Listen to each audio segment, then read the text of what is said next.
The King and the Singing Bird.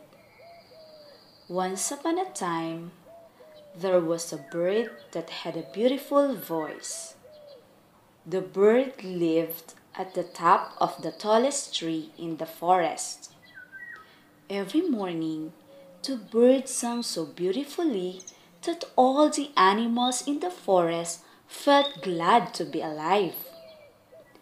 One day, the bird far away sang so loudly and happily that the king in his castle heard the beautiful melody. "I want that bird!" shouted the king, who was used to getting his own way. Hunters were sent out to capture the bird. They brought the bird in a cage to the king. "Sing for me!" announced the king, but the bird refused. "Then I'll eat you for dinner," said the king.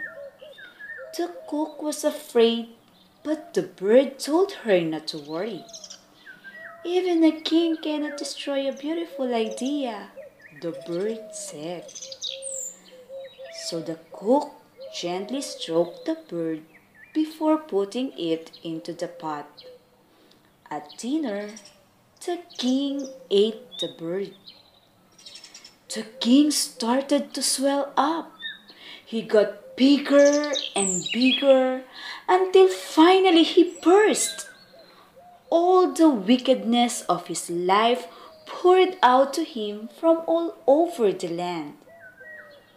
Then the people in the kingdom heard a song more beautifully than any they have ever heard before.